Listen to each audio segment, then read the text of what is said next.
let you know, which was also mentioned by Pathakji, is that we will pick up questions after the end of the presentation part, but we may not be able to take all the questions because of the limited time. So, with this, I invite you, Bhateji, for your presentation. Thank you, Jitendraji, and thank you, Pathakji, for this introduction and setting up this wonderful platform for sharing our whatever we know about spectrum. Particularly over the last 50 years, I've been working in the area of spectrum management and have been both in the government side as well as on the private side, and now leading the area of ITU.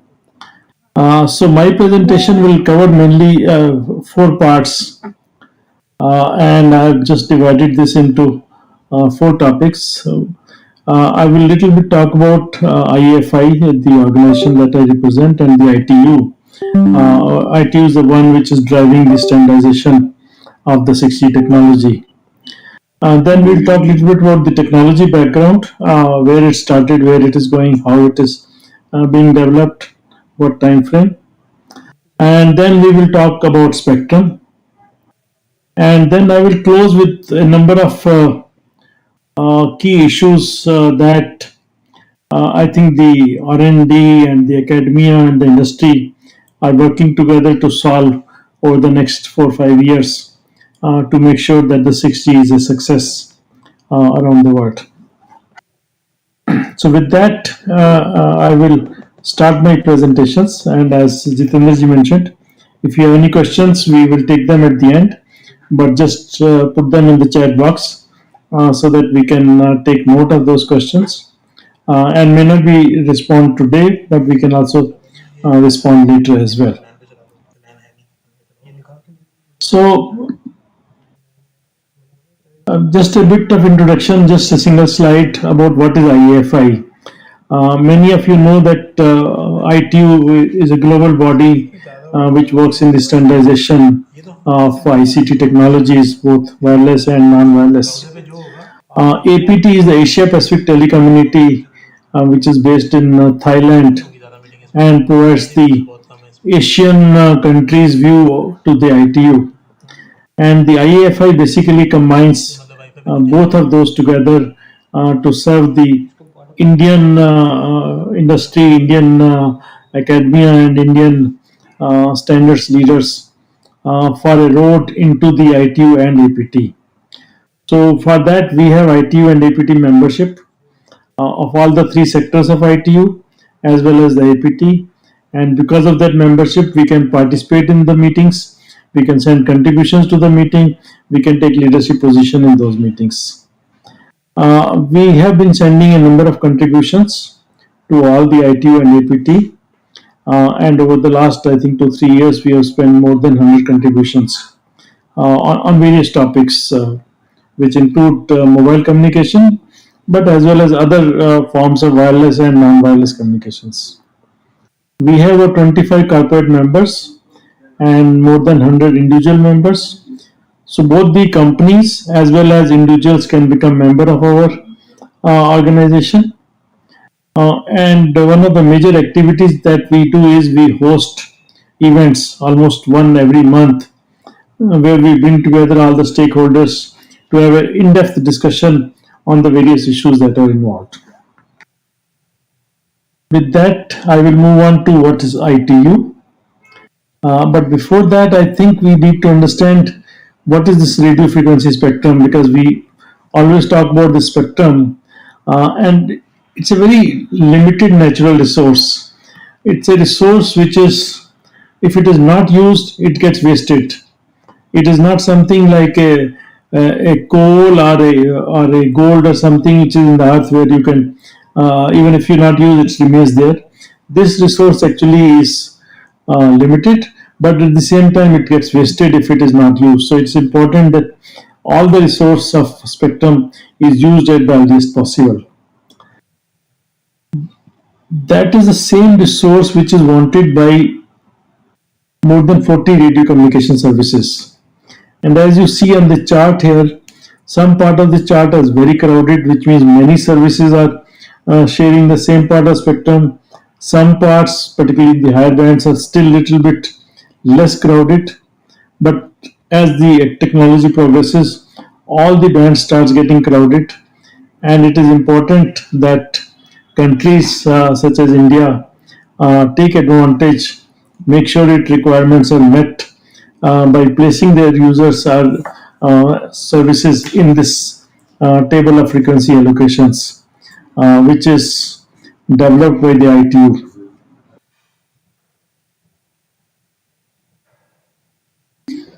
And this decision to allocate the frequencies or to add the services into this table of frequency allocation is taken at the ITU level through something known as World Radio Conferences, WRC for short. And these WRCs are held every 3 to 4 years, and that is where the decisions are taken to allocate radio frequency spectrum. And once that is done, then each country has its own national frequency allocation plan where they add those based on the decisions of the WRC. These are then added into the national frequency allocation plans. And based on these national allocation plans only, the spectrum is then given to various users, whether it is Geo or it is Airtel or it is police or it is defense. Everybody gets spectrum only based on what is being assigned or allocated at the international level first and then at the national level. So it's very important to make sure that whatever we need is first allocated at the ITU level, then it is included in the national frequency allocation plan, and then only it can be given to a particular user. Now, what is ITU? ITU, we always talk about, it's a body of the UNO. As you know, UNO has number of specialized agencies, 15 of them. So ITU is one of those 15 specialized organizations, and it is mainly responsible for three main areas. First, allocation of the global radio frequency spectrum, uh, coordination of the world satellites, that means the satellite which are based in the geostationary orbit, the allocation of those slots is managed by the ITU, as well as other satellites which are around the world, both in GSO and non-GSO. Those are also allocated by the ITU. And the third, of course, is for the core networks, the standardization and development activities. So all the core network standards are laid down in the ITU in a separate part of the ITU, and I will talk about what are the various parts of ITU.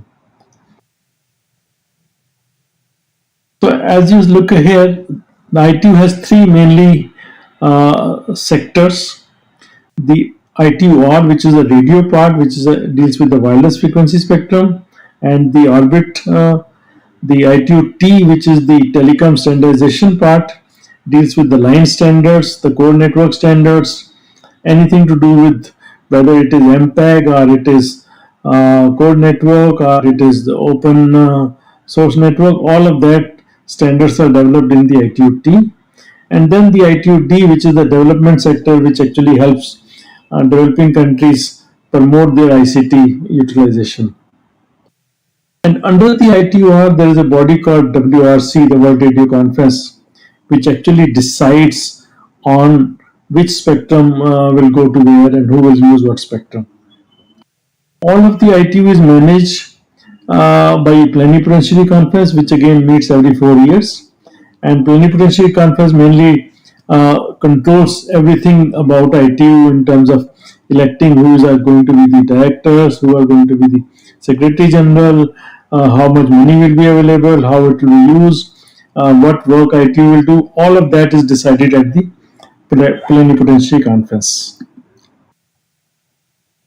Now, as we know, WRC is a very important part of the ITU, and WRC is the one which decides about how the frequencies will be used. This picture shows you the last WRC 23, which was held in Dubai.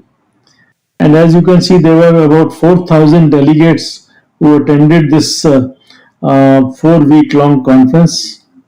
I was there myself in Dubai for 5 weeks because there were meetings on both sides of this WRC. There is representation of various countries. 163 administrations were represented at the ITU WRC. Many women participant, I think more than the previous conferences. And 151 member states out of the 163 are the one who actually signed the final treaty, and that treaty becomes a legally binding treaty on all the countries who sign it there. So, as you see, the outcome of this WRC is a very important document, which is sacrosanct, which is legally binding, and all the countries honor what has been committed in the WRC. Of course, there are caveats, there are provisions, there are alternatives, but at the any point of time, it is mainly the WRC regulations which is binding on most countries. As you can see on the pictures there, India had a very strong presence here, and I was honored to be the chairman of one of the very important committee, vice chair of the committee 4, which is responsible for all the terrestrial services allocations and space service allocation. So it was a very important part of the agenda that I was responsible for.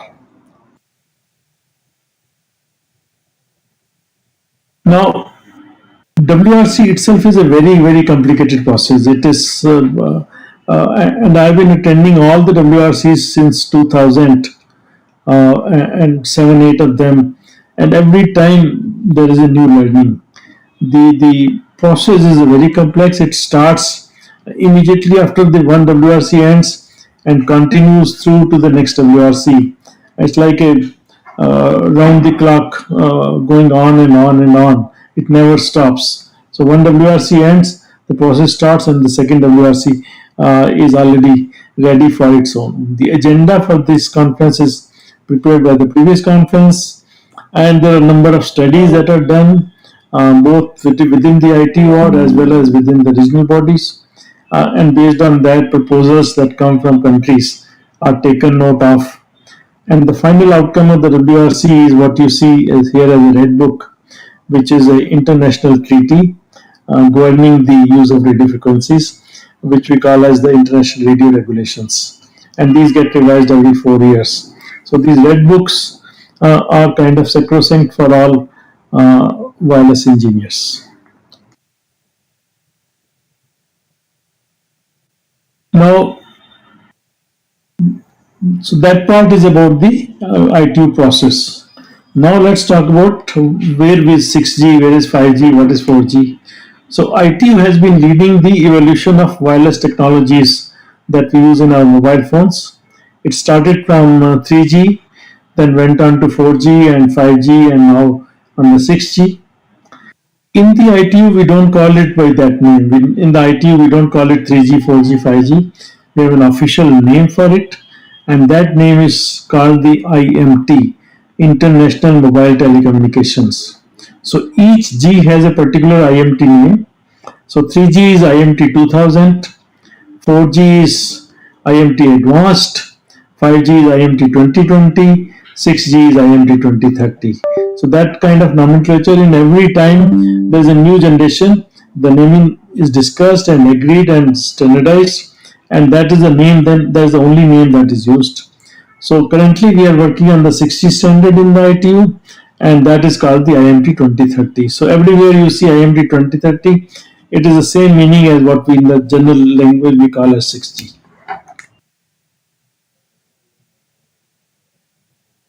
Now, within ITU, the work is divided into various study groups. As you can see here, study group 1 to study group 7. And within that, study group 5 is what is responsible for all the terrestrial services, whether it is mobile communication of the type that we see on the mobile phones, or whether it is the aeronautical communication, whether it is the police communication, whether it is defense communications, whether it is radars.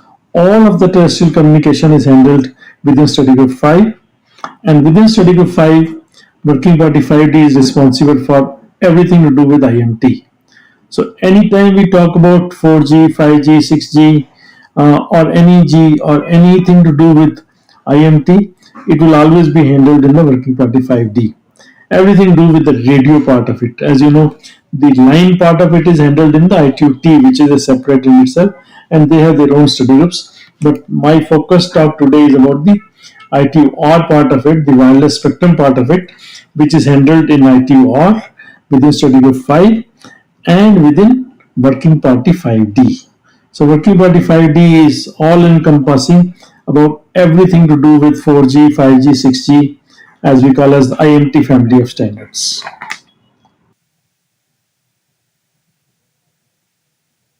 6G, as you all will know that it is now the next evolution of the technology standard, but it started way back in 1985. The first discussion in 1985 was how do we have a public land mobile telecommunication service, and in that time the ITU called it Future Public Land Mobile Telecom System, FPLMTS. That was the first name that was given in 1985. Remember, at that time there was only 1G, some kind of a analog phones, very limited number of people used to have. There was no, even 2G had not come in until then. So we started calling it FPLMTS, but then it was later renamed as IMT, International Mobile Telecommunications. And the first time WRC in 1992 discussed about it and allocated some spectrum for IMT. The term that was used for identification. So the spectrum was identified for IMT in 1992. Since then, at that point of time, the 2G had already been launched based on a GSM standard or CDMA standard in US or in Europe. So ITU decided to start with the 3G itself. So no work in ITU was done on the 2G, but the 3G, what was officially called as IMT 2000, the specifications were developed and completed in the year 2000, and they are included in recommendation ITU-RM 1457. And then immediately the work was started on the 4G, and that continued and culminated in 2012 when the recommendation ITU-RM 2012 was published, and that contains the complete standard for the 4G. Remember, 2012 itself, the 4G standard had been developed in the ITU, while in India it was introduced much later. And then immediately after that, we started working on the 5G standard. The name that was given to that was IMT 2020 because it was expected to be completed in 2020. And the first recommendation that was done in September 2015 was called the M2083, which contained the vision for what should be the next generation of mobile broadband connected society. And based on that, further standard was developed, and in 2020 it was published as ITUR M.2150. And after the publication of that, the work is now going on or started on 6G, which we call as IMT 2030. And the first time, the framework or the vision, and the name has been changing a little bit. Initially it was vision, now it is called framework. That has been approved, and that framework is called IMT 2160. And that is a recommendation which now contains the 6G standard framework. Now, just a reminder of what the 5G framework was before I talk about the 6G framework. Many of you would have seen this triangle. It's a very famous diagram which was developed in 2012 and has been 2015 and has been with us since then as the base for 5G or IMT 2020. And remember, this triangle has the three corners which are important, which are the three basic use cases or basic deliverables of the 5G. One is called the enhanced mobile broadband. The second is called the massive machine type communication. The third is ultra reliable low latency communications.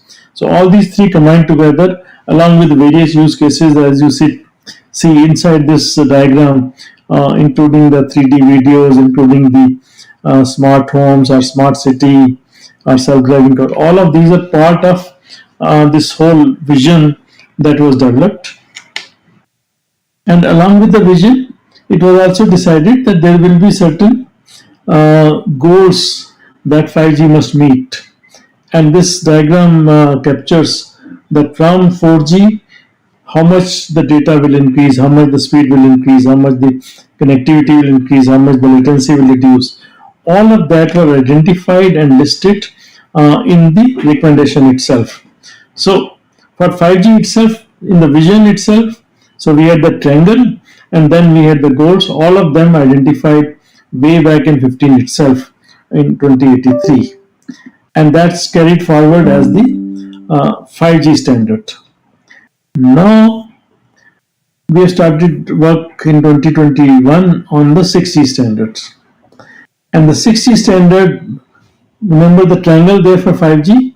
Now we are working on the hexagon. And this hexagon is very interesting. It took us a long time to complete, almost 2.5 years, to complete this framework. And remember, this has those 6 corners instead of 3 corners. So 3 corners which will continue from the 5G, which is the NS mobile broadband, the massive machine type communication, and ultra low latency. All of them have been retained to some extent, but extended further. So the EMBB has become now immersive communications. The MMTC has become like massive communications, and the URLLC, the low latency, has become the hyper reliable and low latency communications. So those, as you see, that those edges of the triangle have been stretched out further. But what is very important is those 3 new things that have been added into this diagram, which is the ubiquitous connectivity, artificial intelligence and communication, and integrated sensing and communication. So these 3 are completely new in 6G, which was not there in the 5G. And outside this hexagon, you also see the overarching aspects. There are 4 of these overarching aspects, which is like sustainability, connecting the unconnected, ubiquitous intelligence, and security and resilience, which are kind of overarching things. So everything that will be done in 6G will have to keep these 4 overarching aspects in mind.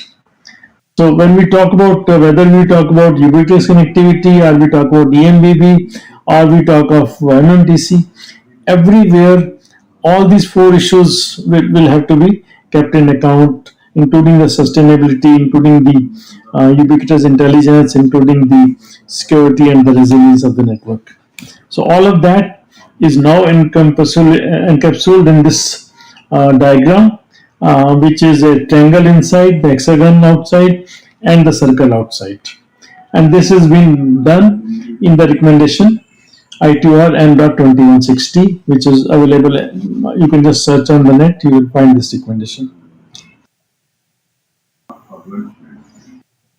And along with that, a time frame has been developed about how are we going to achieve this standard. So first part, as I mentioned to you, from 21 onwards until 23 was the development of this framework, which has now been completed. Now we are in this phase which has started from 24 and will go on till 26. This 3-year phase will define the technical performance requirements. And in this area, we will define what will be the various parameters in terms of the EMBB, in terms of the low latency, etc. And I'll come to that. After that, from 27 onward, then we will start with the actually evaluating the technologies. So bodies like 3GPP or other standards development organizations are developing the technologies, and they will then submit the technologies to ITU, and then ITU will evaluate those technologies to see whether the performance requirement that has been agreed in the current cycle until 2027 have been met by the technologies that are being developed. And once it is satisfied that that technology satisfied that requirement, then that technology will be given the certificate, the official IND 2030 standard, and the standard will be published towards the late part of 29 or 30. So that is the time frame for development of the IMT 2030 technology. Now, as I mentioned, the technical performance requirements for 6G are being worked out right now. Remember, everything that we do for the spectrum will depend on what is the performance requirement, what kind of peak data rates are required, what kind of user data rates are required, what kind of spectrum efficiency are required. So those are the easier ones. Straight away, one can predict that okay, you have let's say speed of 10 Gbps peak data rate. Now we will go with 100 Gbps or 200 Gbps. So those are the easier ones. What is not so easy is how do you define the new capabilities like sensing, like artificial intelligence, like sustainability, like coverage, like positioning. So those are the some undeterminate, and now we are working in the ITU in terms of trying to define how these parameters will be defined. And once those are frozen, then only the next step of evaluation will start.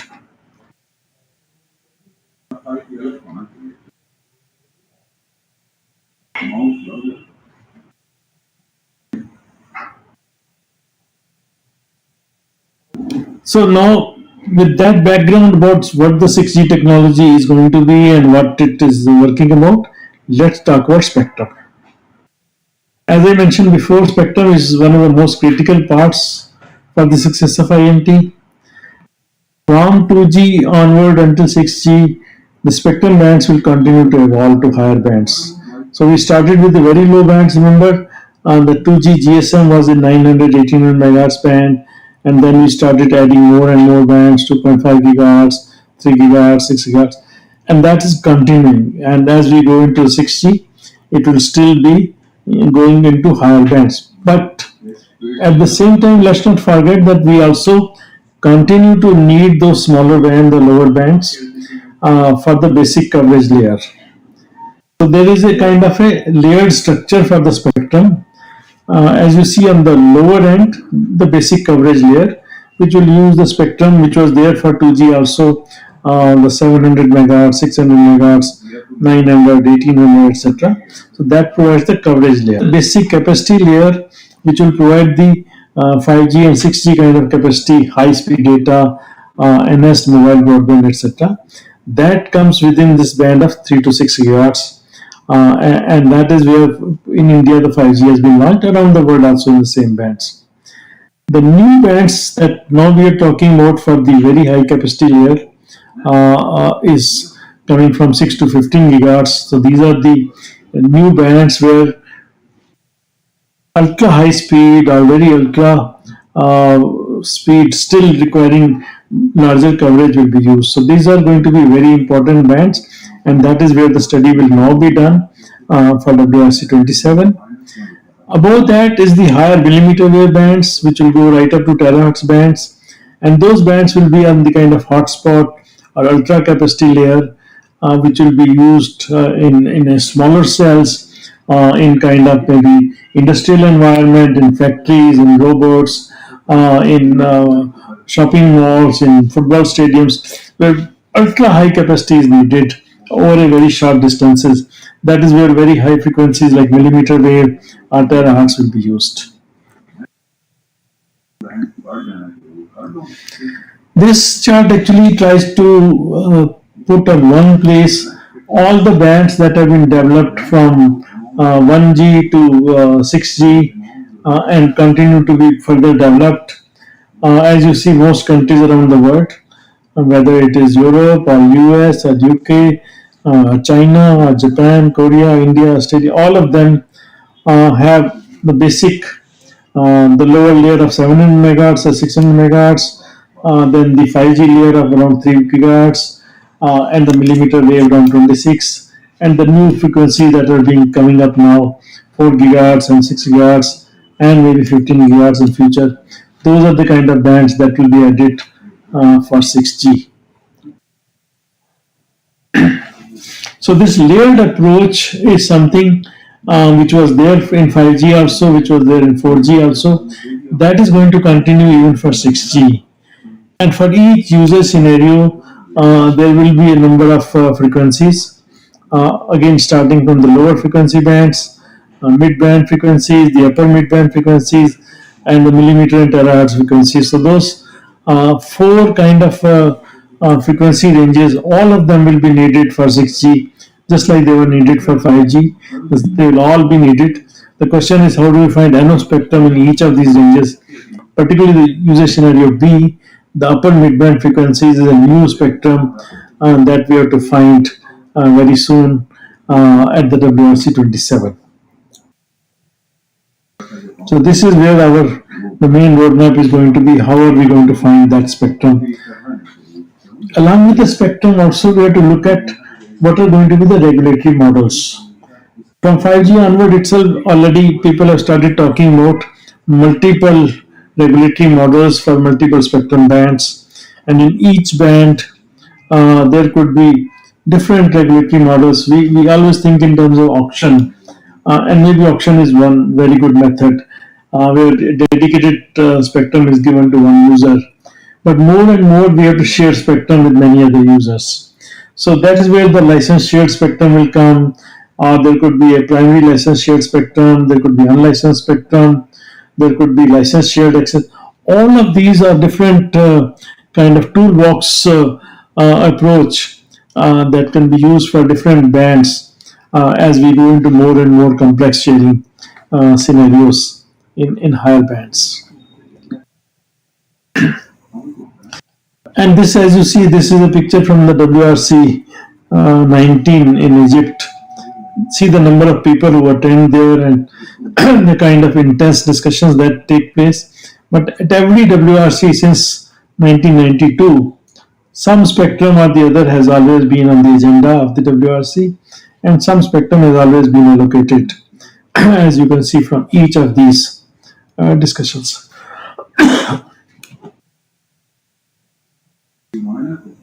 Last two WRCs have been very important for 5G and 6G.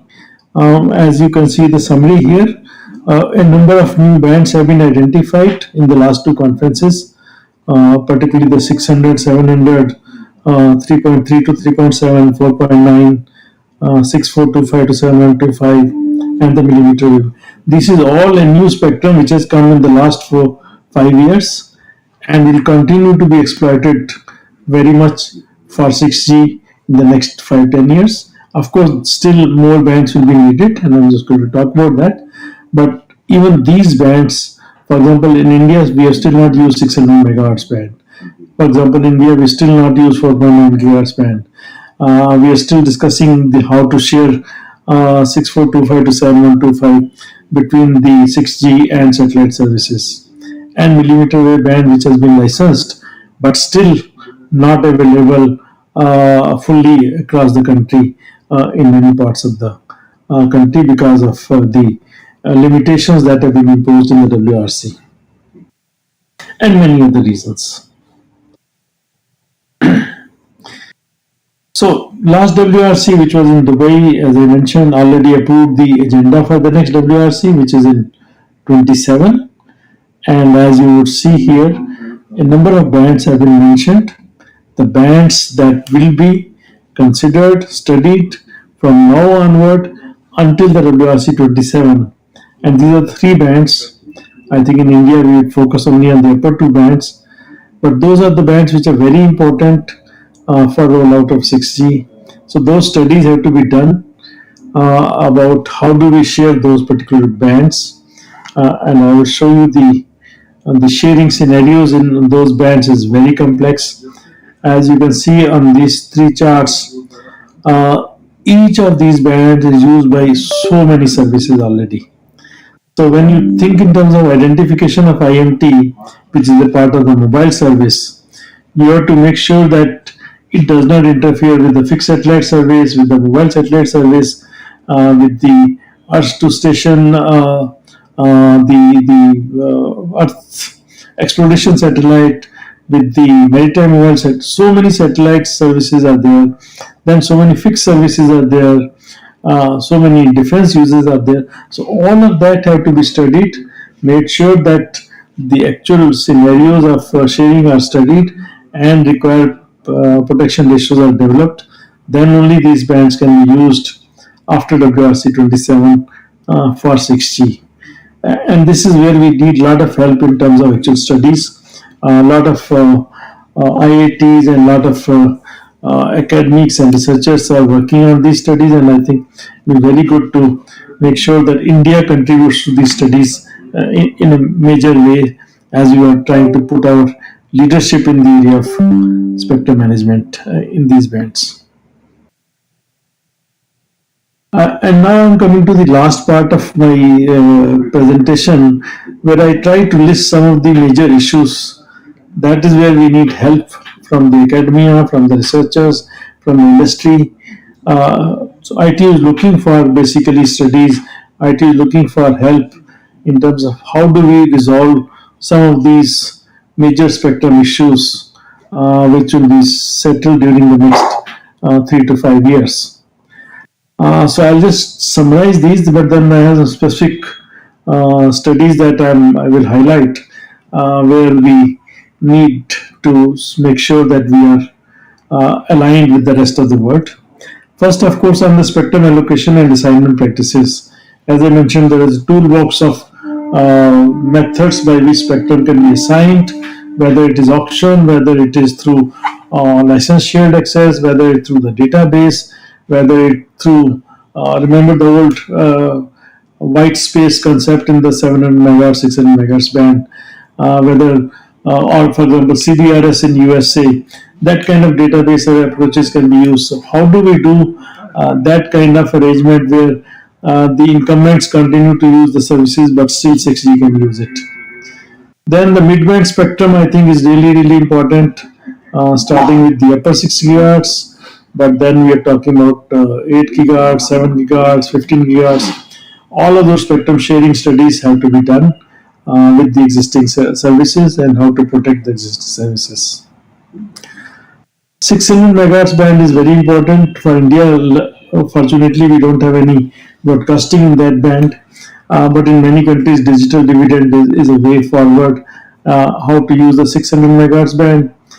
The coexistence between the GSO and non-GSO satellite. Remember, satellites will start playing some role in providing the ubiquitous connectivity, one of the goals for 6G, and those non-GSO satellites, whether they can actually meet that requirement, will depend on these coexisting studies under Article 22 of the radio regulations.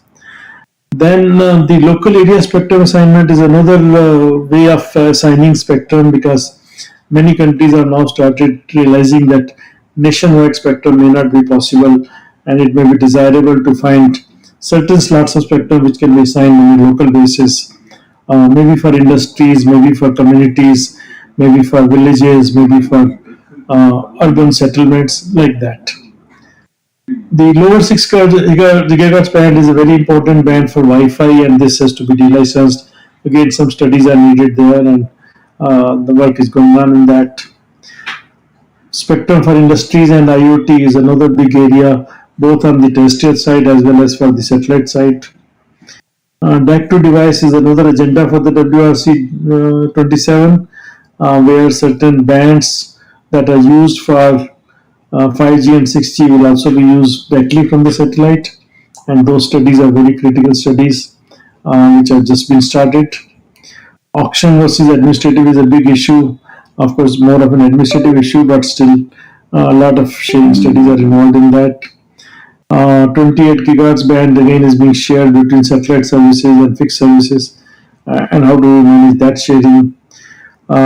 Spectrum for DAC broadcast. In India, we don't have a DAC broadcast to mobile services, and that's another area that we need to start working on, because there's so much work that is can be done. Everybody is now using YouTube, and not a good use of spectrum. Maybe DAC broadcast is another good way of looking at the video services on your mobile phone. Space sustainability and many of these issues. I don't want to go to all of them, but there are these many issues that are being considered in the ITU and various study groups. So any inputs on these will be welcome. Within IEFI, we are looking for inputs on any of these subjects. So if you send anything else, we will submit those and forward those to the ITU. Some of the big issues that I highlighted before, one is the 600 700 megahertz band. It does improve the coverage. Within India, we have a huge amount of rural areas where coverage is still not so good. And these are the two bands which can actually provide both 4G and 5G and maybe 6G services in those countries, in those territories. So I think we need to make sure that the ecosystem for these bands develop very fast to provide high-speed services in remote areas. This is another talk about the various technology options like 5G NR or multi-fire or CBRS, etc. These are various ways of sharing the spectrum. As I mentioned, in 6G, sharing spectrum is going to be very, very important. So one has to look at all of these new technologies, and many countries are already looking at this. For example, this is the UK regulator Ofcom, which is trying to find a way of how do you share the C-band spectrum in 3.8 to 4.2 gigahertz, and it's creating some kind of a database approach of sharing that spectrum, changing the conditions so that this spectrum can be used to a better way, so that they just trying to adjust the interface to noise ratios to make sure that there could be a better way of using that spectrum for 5G services. Similarly, in the 3.5 gigahertz, there are a number of good best practices as how do we share the spectrum between the multiple users of this band, between various 3GPP band plans, and how do you make sure that the small amounts which are used by the ISRO in between, how can we manage those sharing studies. Then you see this particular chart which was developed with the last WRC of sharing in the 6 gigahertz band in the resolution 220, and that a good agreement has been reached in terms of how do you share that spectrum between satellites and terrestrial services. I think resolution 220 is a very good way of making sure that the bands are very actually effectively used. Then we talk about the larger channel size as we go into the 6G. More and more bigger channel sizes are required, and those channel sizes basically then provide a higher frequency efficiency. Remember, one of the goals of 6G is much higher spectrum efficiency, and this can be done by using larger channel bandwidths. Again, in 6 gigahertz, 6425 to 7125, there is a fixed service, there is FSS, and the chart I showed earlier is a good way of sharing all of these services in this particular band of 6425 to 7125. Then another area is how do you provide connectivity in areas which are still not connected. For example, only half of the landmass today has any kind of coverage. Most of the sea or remote areas of the world have still no connectivity, and that is where I think the satellites can play a role, and that's where using the IMT bands and providing the coverage from satellites is one very good way forward, and that is what I think will be a big part of the 6G in terms of the using direct to device connectivity. For example, Siachen Glacier, for example, are those areas which are completely unconnected. How do you connect those? And this is where the direct to device using the normal IoT spectrum. That's how it will be.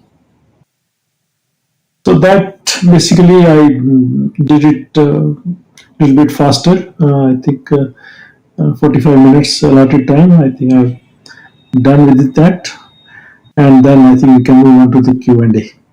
Thank you very much.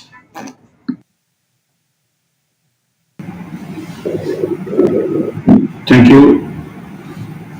Uh, Thank you, Bhatia for an engrossing and detailed presentation on deep insights in the ITO process and related complexities.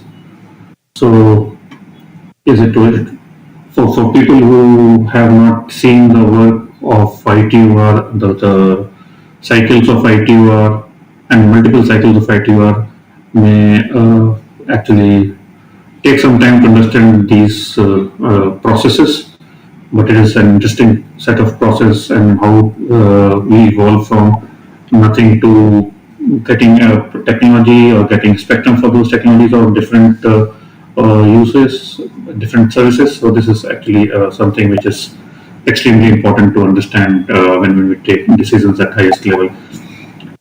I will also request Patakji to take this extremely useful information in their work groups so that it can help the teams, their academy and other members to see how it can be used effectively when they drive certain things.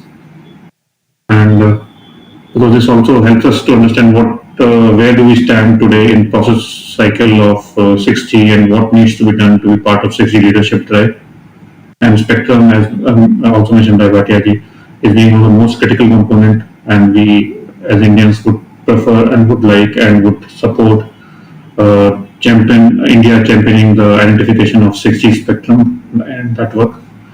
So yes, once again, thanks Bhatia sir for your informative presentation.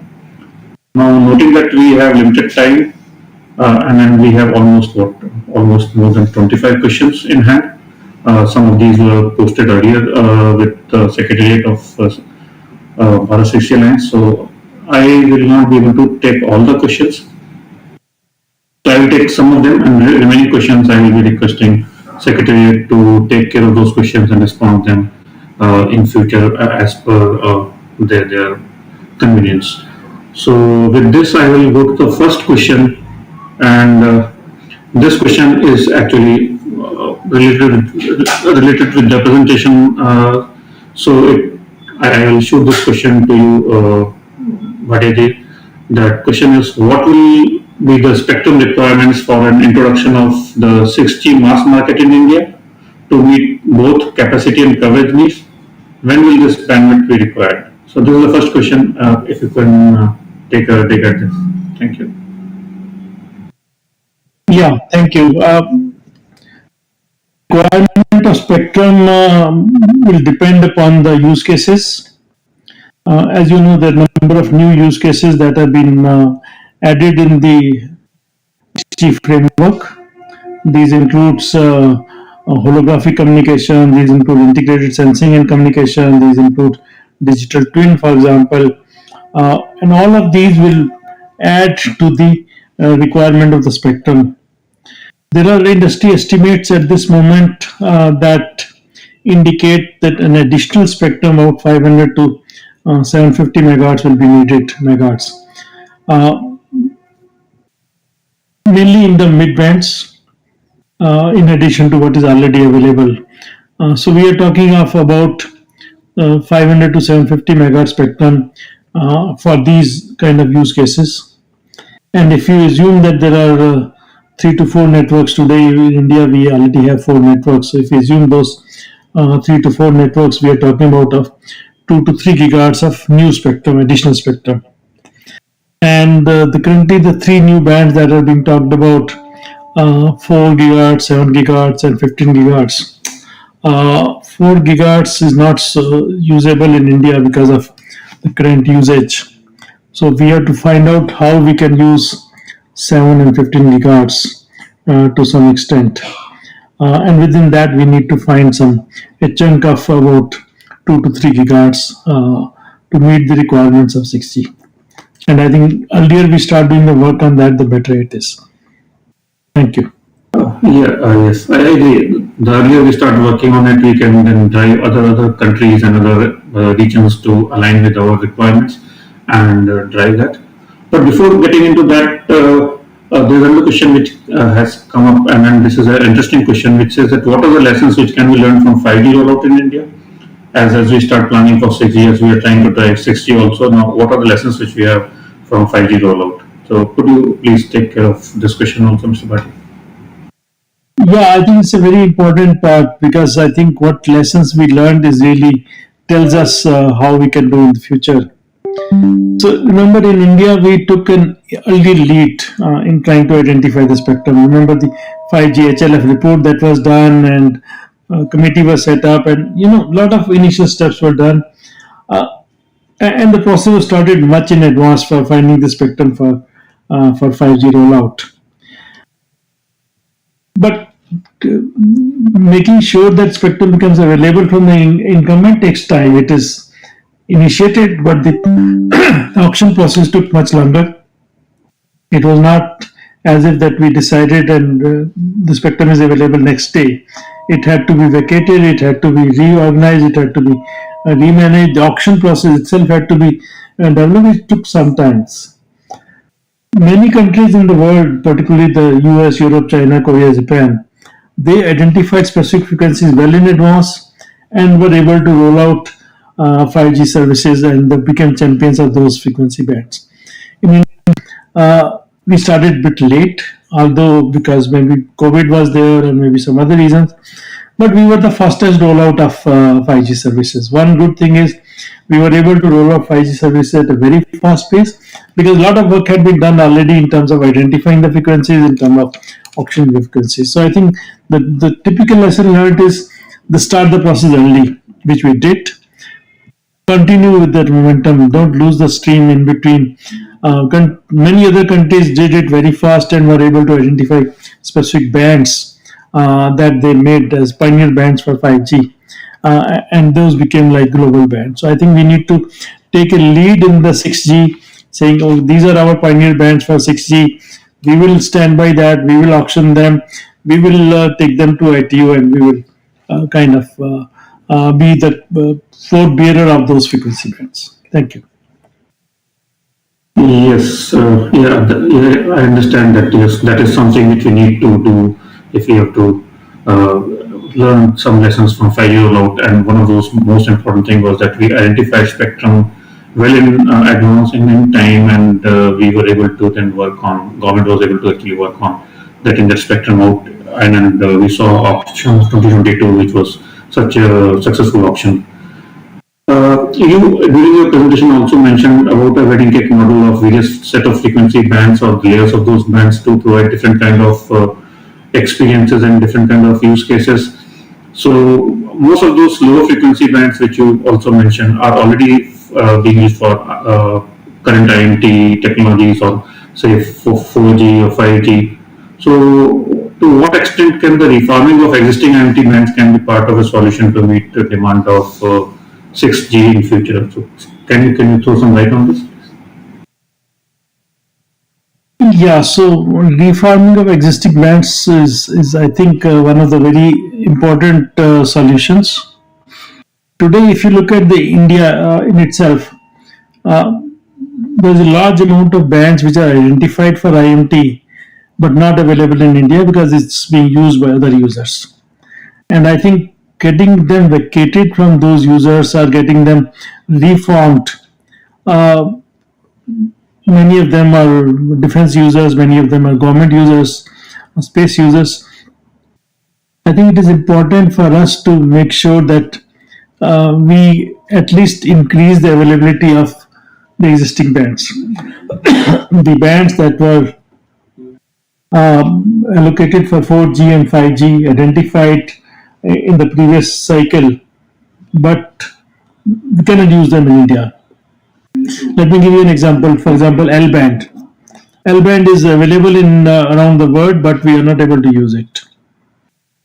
Another band is C band. The C band again, we have very limited usage. We are not able to use the full C band.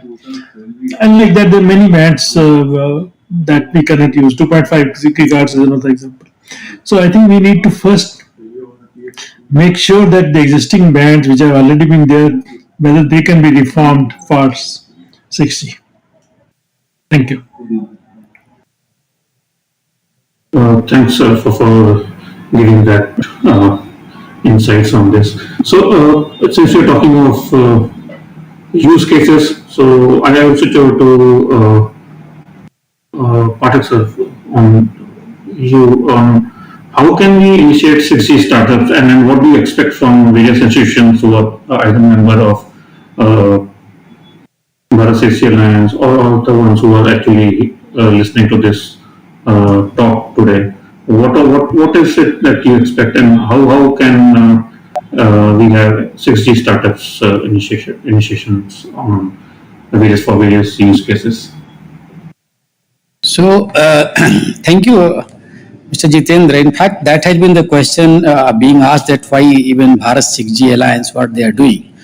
So, let me just clarify that we are a not-for-profit organization, and we are a research institution. One can say research association like NextG Alliance of USA, 6G IA in Europe, 6G forums has been set up in Korea, Japan. So we will bring together, I will say, uh, entire government, industry, academia together and work with ecosystem partners. So it's in 5G advanced as well as 6G, startups has the biggest role to play. Because I think wherever I think we are discussing, it's the use case. Even in the 5G itself, people are saying that it's the use case which is missing, and operators are looking for what is the various revenue stream. So we have to work with the all government departments. I think that was also a question that reform. How can we do reforming spectrum studies?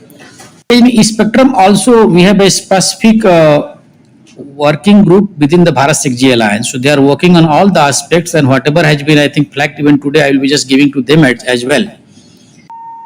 And more important is that TSPs has to take the lead.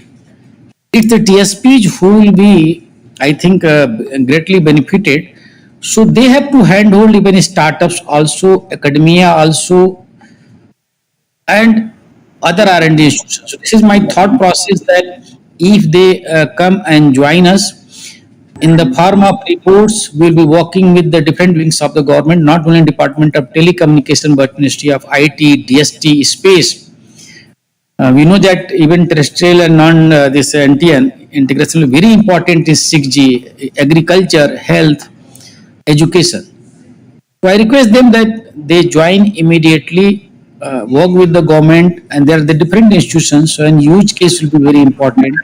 And I'm sure that it's a startup who will be, I think, playing a bigger role. Back to you. Yes, thank you, sir. Yes, that is important that all stakeholders come together for this and then consider that it is as a driving a national championship here for this.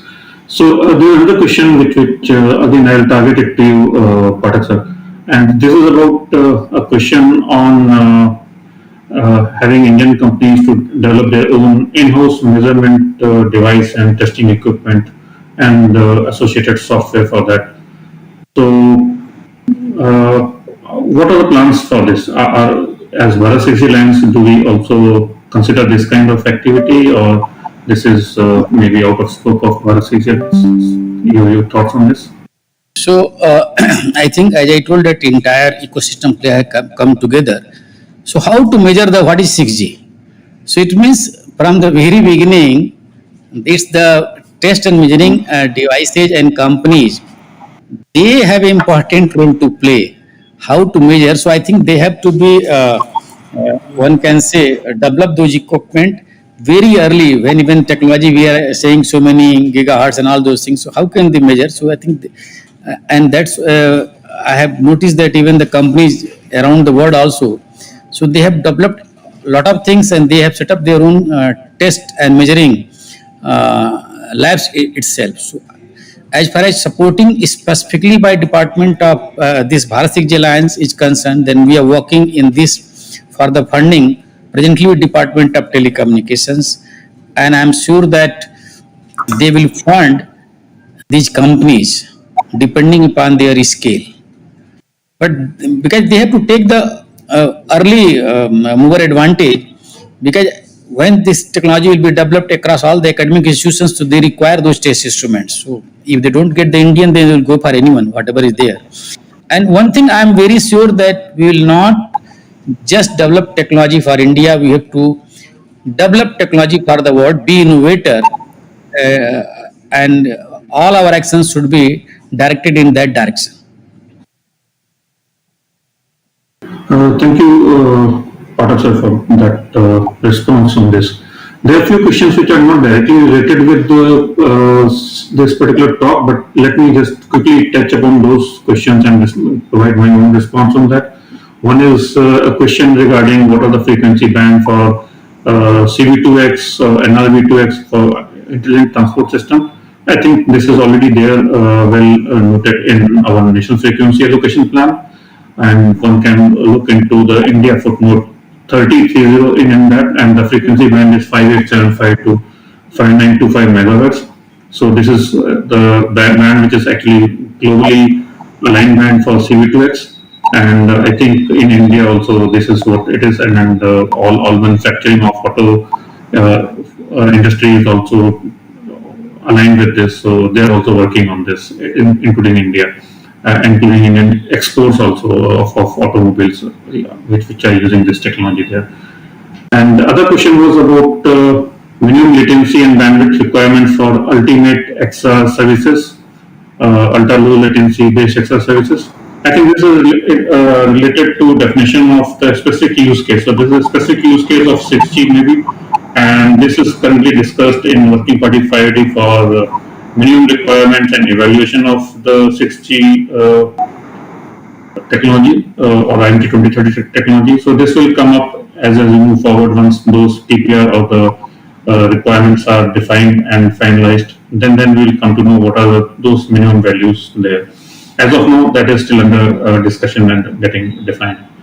And one more important question, which I thought is not part of this presentation, related to presentation, but still important in my view, is 6G going to be convergence of advanced technologies such as IoT and AI with high speed and low latency?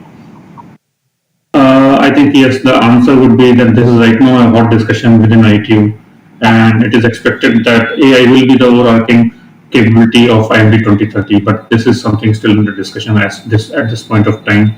So yes, if you want to contribute into this and get things moving in this particular direction, then yes, it is important to contribute and ensure that what we as India we want to drive in IT, or we are able to do.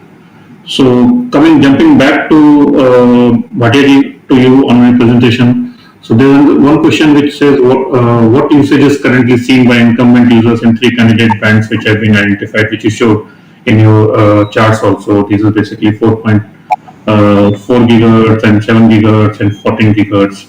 So can you throw some light, and can some of these bands also be used for 6G backhaul? So if you can throw some light on these two questions.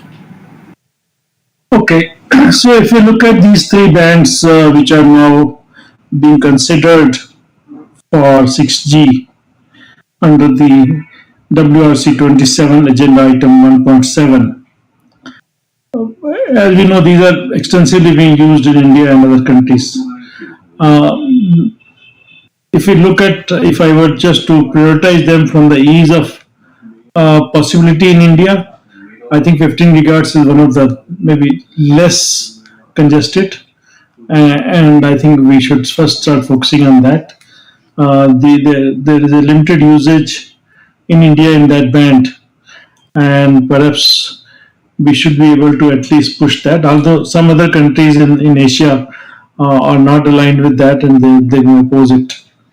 But I think we should at least make a mission in India to make sure that the higher band, the 15 gigahertz band, 14.8 to 15.35 gigahertz, that is the band I think we should try to convince other administrations in Asia to identify that as one of the 6G bands or IMT bands in the next conference. Other bands, the 7 to 8 gigahertz band, I think is going to be very, very difficult. Whether I talk of India or we talk of other, there's so many incumbent users and there's so much going on in those bands that perhaps it may be very difficult.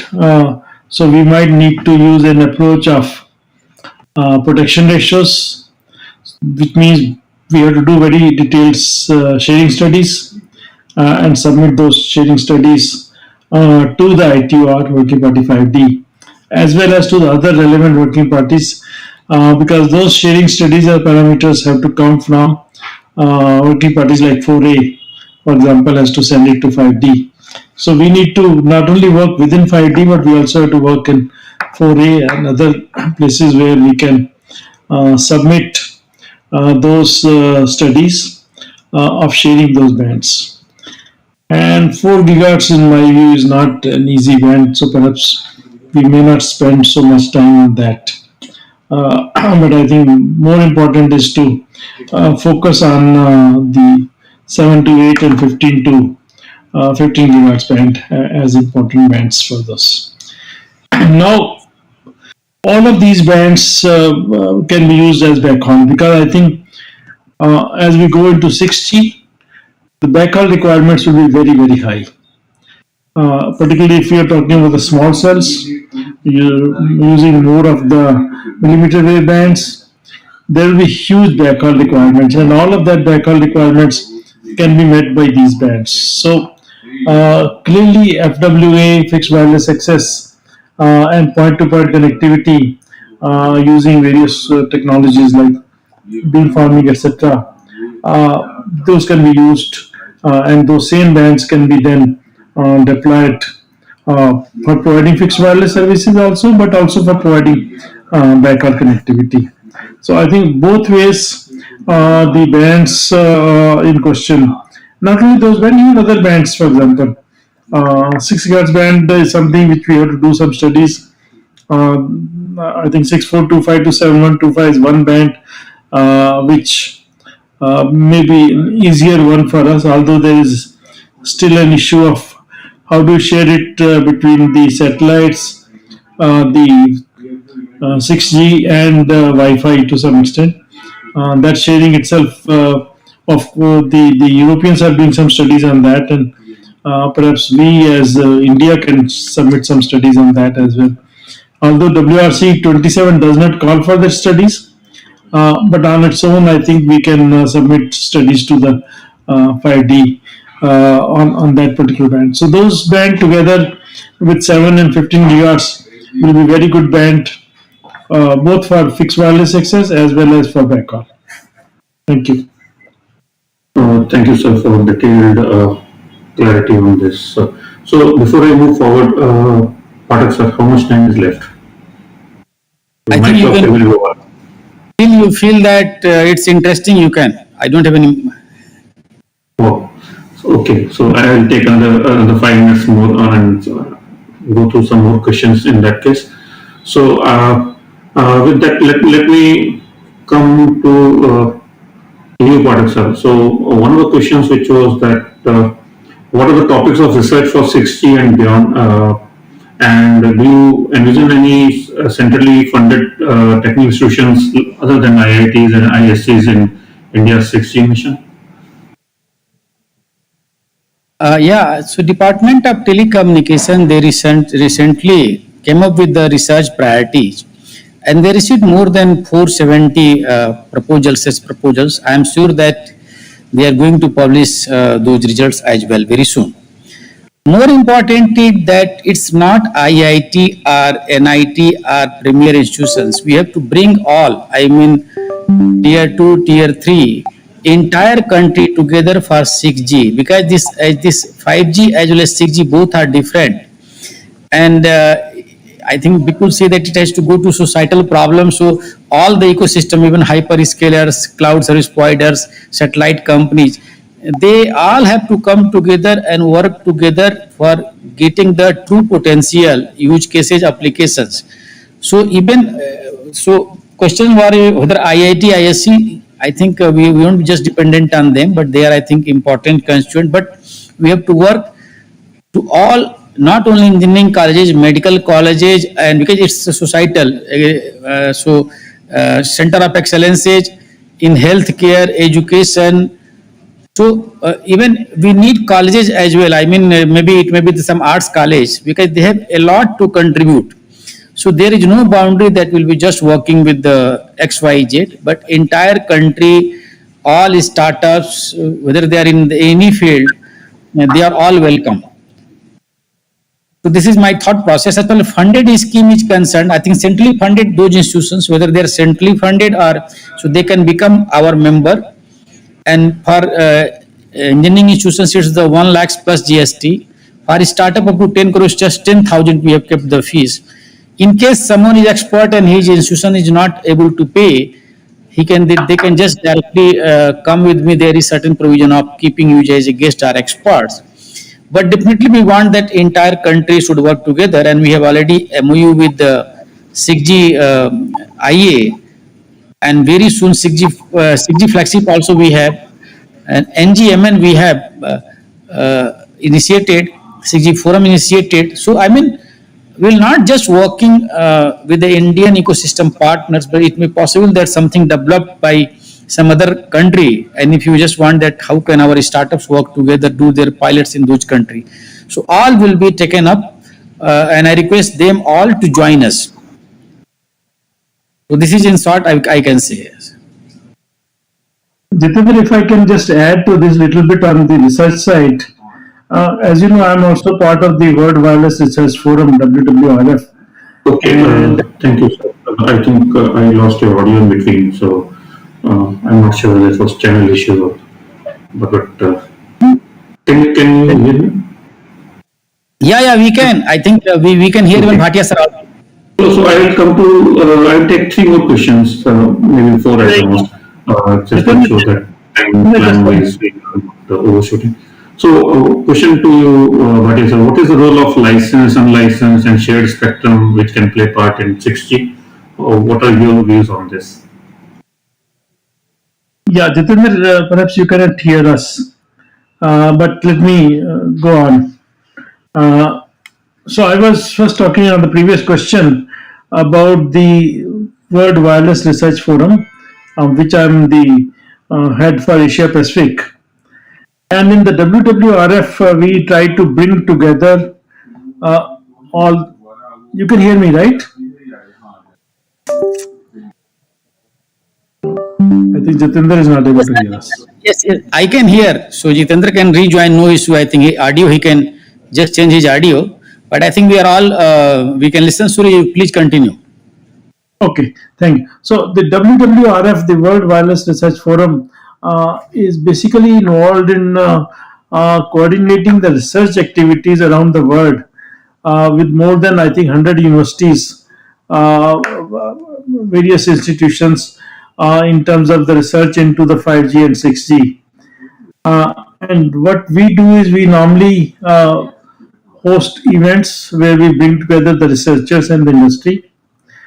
So one good thing is that we are now going to host one event in India itself, which will be in Hyderabad in February 25 at the BITS Hyderabad complex. So BITS Hyderabad is organizing this event, which we call as WWRF 53, where we'll try to bring in a lot of researchers, possibly Indian researchers. So if we have, you can contribute papers into that body, and you can also join that body. We also fund to some extent. We are not a funding body, but we provide kind of a means to attend those meetings to any researcher whose paper is accepted. He can come and present. We also are meeting in King's College in London next month, I think September, where you can present a paper on various topics as are listed there. So people can go to the wwrf.ch website and see. They're also open. People can join as institutions or as members as well. With that, now let me come back to the question that Jitendra asked, and that's about the licensed, unlicensed, and shared spectrum. And my take on that is that somehow we always think in terms of only auction as the means of spectrum allotment, which is not the right. In fact, a lot of 5G and 6G will ride on unlicensed spectrum. Wi-Fi, even today, I think most of us use Wi-Fi for delivery of the service to our handsets. and Wi-Fi and other unlicensed technology, even 5G NR, will play a major role in terms of delivery of the services to the end user. So all these different types of technologies, whether it is the actual 5G technology or 6G technology, or it is the unlicensed technology, whether 5G NR, or it is going to be the Wi-Fi technology or Wi-Fi 6C technology, all of those will be part of the whole ecosystem. And apart from these two, auction and unlicensed, in between also, as I mentioned before, there are ways of doing a shared spectrum through a database mechanism or through other mechanisms. I think one of the questions I also saw it on the chat was about what is the relationship between 3GPP and IMT, because we talked about IMT and IMT framework, which ITU does. 3GPP as a standards organization develops the technologies and brings together all the standards organizations, all of them together on one platform. And all the ITU technology that is developed, whether it's IMT 2020 or 2030, are closely linked to what work is done in 3GPP. So the 3GPP standard is mapped one to one into the IMT 2020 standard or IMT 2030 standard. So both work together. In fact, in my role as the chairman of the WG General Aspect, my role is to make sure that the coordination between the 3GPP and with the working party 5D is remain intact, and every single step is matched between what we are doing in ITU and what 3GPP is doing through a number of these. Thank you. I think Jitinder has dropped out. Pathakji, over to you. Thank you, sir. So now I request my all the officers, I think, who have worked here day and night. So one is Swapnil Tripathi, Gyanendra Singh, and Asta Sharma. They can come online and request Asta Sharma to give just vote of thanks. Thank you, sir.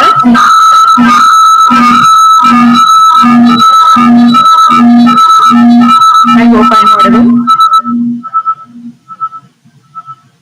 Okay. So, thank you to our expert speaker, Mr. Bharat B. Bhatia, sir, for such an engaging and thought-provoking discussion on the spectrum's roadmap, which India is really needing to have. We also extend our gratitude to our moderator, Mr. Jitendra Singh, for facilitating such insightful and pertinent questions and asking relevant questions, which is like our participants wanted to hear. And as we come to the conclusion of today's webinar, I would like to extend my heartful thanks to Mr. Pathak sir from Bharat 6G Alliance also for this valuable initiative. Bharat 6G team also to Sapnil and Garendra. And I would also like to thank all the participants for your active engagement and insightful questions. We hope you found today's session informative and enriching. We look forward to your continued participation in future events organized by Bharat 6G Alliance. Thanks you once again and have a great day ahead. Thank you all. Thank you. So I would like to thank even CDOT as well, because I think we are using their platform and we are housed at CDOT. And our next webinar is on 8th of August by Mr. Harry Holma of Nokia. So be prepared for that also. This will be hosted, sir, on fortnightly basis. So I'm grateful to all the participants. And with the permission of Mr. Bhatia, if required, then I will share the presentations, because I think there is a lot of demand also. It will be hosted on our website. Thank you. Thank you very much. Good day. Good day. Bye bye. Thank you all.